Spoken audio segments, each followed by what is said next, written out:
తెలుగు చిత్ర పరిశ్రమలో సీనియర్ నటుడు, collection king పేరున్న మోహన్ బాబు వేదిక ఎక్కితే సిద్ధాంతాలు, వేదాంతాలు ఏకరువు పెడతారు. విద్యా సంస్థలను దేవాలయాలుగా వర్ణిస్తారు. వాస్తవంలో కూడా ఆయన విద్యా సంస్థలకు మంచి క్రేజ్ ఉంది. శ్రీ విద్యానికేతన్ నుంచి మోహన్ బాబు యూనివర్సిటీ వరకు విద్యార్థులు పోటీ పడి మరీ అందులో చేరుతారు. కానీ అక్కడ పరిస్థితులు బయట ప్రచారంలో ఉన్న వాటికి భిన్నంగా ఉన్నాయని ఇప్పుడు విద్యార్థుల తల్లిదండ్రులు ఆవేదనతో చెబుతున్నారు. Collection king Mohan Babu student ఫీజులను కలెక్షన్లు అనుకుంటున్నారా అంటూ ప్రశ్నలు కురిపిస్తున్నారు. ఎంబీయూపై రాష్ట్ర ఉన్నత విద్యా మండలికి, All India Council of Technical Education ఏఐసిటిఈకి సహా రాష్ట్ర విద్యాశాఖ మంత్రి నారా లోకేష్కు ఫిర్యాదు అందించారు. ఏం జరిగిందో ఇప్పుడు వివరంగా చూద్దాం.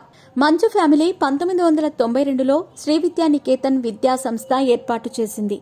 ఆ తర్వాత మరికొన్ని విద్యా సంస్థలను ఏర్పాటు చేసింది. ఇలా 9 విద్యా సంస్థలను కలుపుకొని 2002లో తిరుపతిలోనే మోహన్ బాబు యూనివర్సిటీ ఏర్పాటు చేశారు.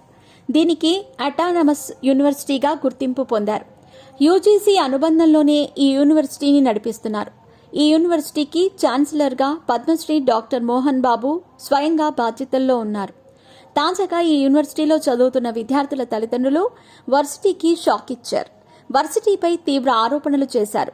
ఏఐసిటిఈ నిబంధనలను ఈ ఎంబీయూ తుంగలో తొక్కుతుందని ఆరోపించారు. నిబంధనలకు విరుద్ధంగా ఫీజులు ఇబ్బడి ముబ్బడిగా పెంచి అడ్డగోలుగా వసూలు చేస్తున్నారని పేర్కొన్నారు. బలవంతంగా యూనిఫామ్లు కొనుగోలు చేయిస్తున్నారని, డే స్కాలర్లు కూడా ఖచ్చితంగా మెస్లోనే తినాలనే రూల్ పెట్టారని, బస్ ఫీజులు వసూలు చేస్తూ సరైన ఏర్పాట్లు చేయలేదని ఆరోపణలు గుప్పించారు. ఇదేమని వారు ప్రశ్నిస్తే బౌన్సర్లను పెట్టి బెదిరిస్తున్నారని పేర్కొన్నారు. ఇందుకు సంబంధించి వారు ఏపీ పేరెంట్స్ అసోసియేషన్ దృష్టికి తీసుకెళ్లారు. అంతా కలిసి మోహన్ బాబు యూనివర్సిటీపై AP state council of higher education, మంత్రి నారా లోకేష్కు, ఏఐసిటిఈకి ఫిర్యాదు ఇచ్చారు. ఈ వ్యవహారంపై AP parents association general secretary Eswaraiah మాట్లాడారు. నిబంధనలకు విరుద్ధంగా నడుచుకుంటున్న మోహన్ బాబు యూనివర్సిటీపై యాక్షన్ తీసుకోవాలని ఆయన డిమాండ్ చేశారు. అక్కడి విద్యార్థులు, పేరెంట్స్ తమ దృష్టికి తెచ్చిన వివరాలతో తాము కంప్లైంట్ చేశామని తెలిపారు. ఏఐసిటిఈ నిబంధనలకు లోబడి ఫీజులు వసూలు చేయాలని, కానీ ఎంబీయూ మాత్రం బిల్డింగ్ ఫీజని, ఫ్యూచర్ ఫీజని విద్యార్థుల నుంచి వసూళ్లు చేస్తున్నారని పేర్కొన్నారు. బస్సులో పోవటానికి ఫీజులు వసూలు చేసి విద్యార్థులందరూ కూర్చుని ప్రయాణించే ఏర్పాట్లు చేయటం లేదని ఆరోపించారు. సీట్లు లేక విద్యార్థులు 45 నిమిషాల పాటు నిలబడే ప్రయాణించే పరిస్థితులున్నాయని, ఫీజులు తీసుకున్నప్పుడు దానికి తగిన ఏర్పాట్లు చేయాల్సిందని వివరించారు.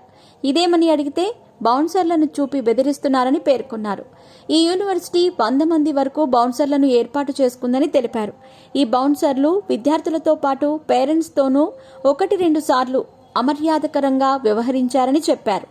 ఈ విషయాన్ని పేరెంట్స్ మేనేజ్మెంట్ దృష్టికి తీసుకెళ్లినా ఎవరూ సరైన రీతిలో స్పందించలేదని ఈశ్వరయ్య వివరించారు. మెస్ మధ్యాహ్నం 2:15 నుంచి మధ్యాహ్నం 3:15 వరకు ఉంటుందని, అది విద్యార్థులకు సరైన సమయం కాదని ఈశ్వరయ్య తెలిపారు.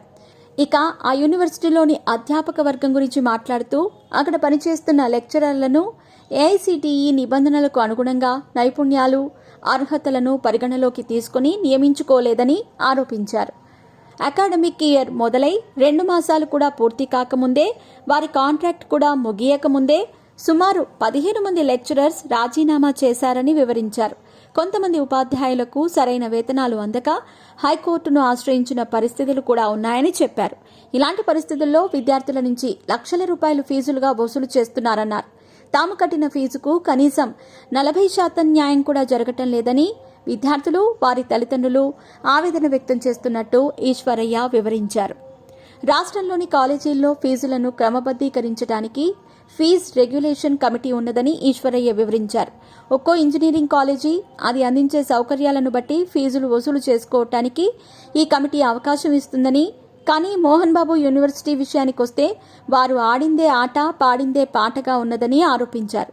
ఎంబీయూలో state regulatory committee, AICTE rules పనిచేయటం లేదన్నారు. శ్రీ విద్యానికేతన్ కూడా ఇలాగే లక్షల ఫీజులు వసూలు చేసిందని, ఇప్పుడు ఎంబీయూ కూడా వసూలు చేస్తోందని తెలిపారు.